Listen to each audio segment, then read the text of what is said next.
Good morning, everyone. Today we're going to learn about small group time. How to use small during teaching and learning. Why we should implement this group in our classroom.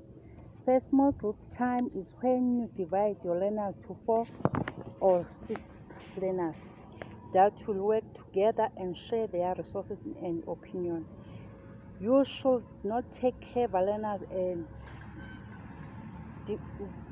mixed with those learners that are slow to learn, because they will be the disadvantage and also advantage from the group.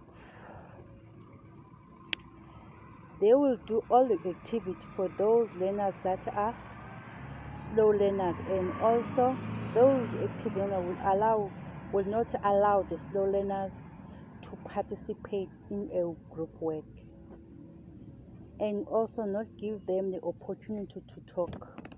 In your worksheet, you should have the level that meets everyone. That means you should have the different activities to learners, because you can tell the learners to do the same activity with those with active. This activity will be light to them, and they will be bored and distract others group in the classroom. And we say small group is important during teaching and learning is because as a teacher you will be focused more to the problem based from the small group work. There will be a group discussion that will be discovered, and there also be a problem will come to learners, and this also mean you have to solve that problem first, and there will be experiments or experiences to another learners. This will give the learners the thinking skills, and also will be able to talk with others learners in the group.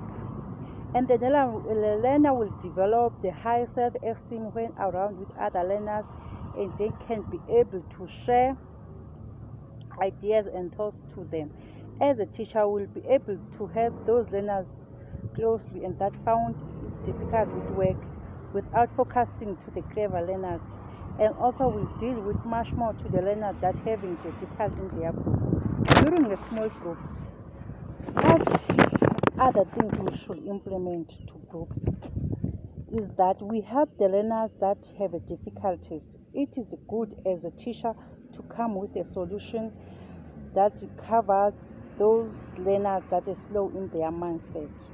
As a teacher, you should come with a main strategy that will develop your learners during teaching and learning in a small group. Those strategies should involve the learners, because some learners will be bored with that particular activity that you're giving them. As an educator, you should plan the learning carefully enough. This will give the learners better results of work without any clear information. This leads to the poor educational purpose of the activity. As a teacher, you should design a task and activity that will encourage learners' discussion work. In that discussion, you should include the critical thinking and the problem solving. As a teacher, you should plan the conclusion of a group work lesson that is important. But this important emphasizes the need of a teacher to put ideas to a learners and give them a good explanation. Problem-based learning is used as a human characterized particular people in creativeness and their desire to do things, to create a teaching style that is activity-based and geared to develop problem-solving abilities. Problem have a high interest rate among learners, with it obviously good for learning. If they are well designed, problem can be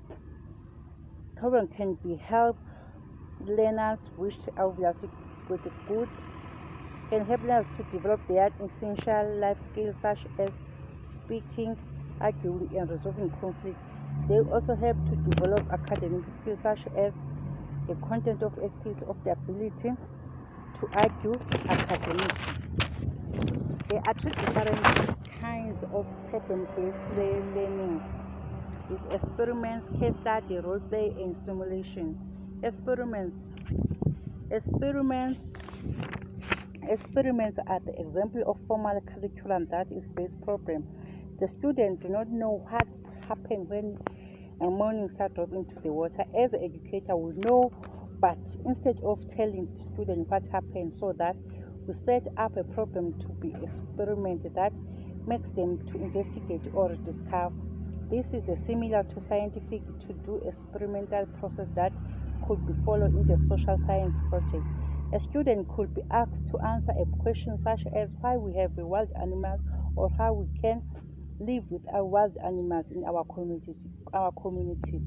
As the teacher, you should have so many opinions to educate the learners about wild animals. The problem that they should be not live with human beings. This will make the learners to investigate and discover more information. Two case studies.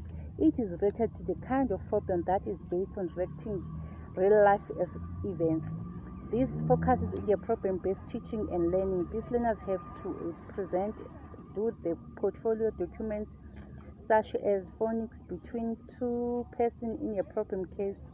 The program makes learners to investigate the situation and being to understand the main issue, to build informed speculations about what the key problems are, and finally to move towards suggestion presented to the with true investment.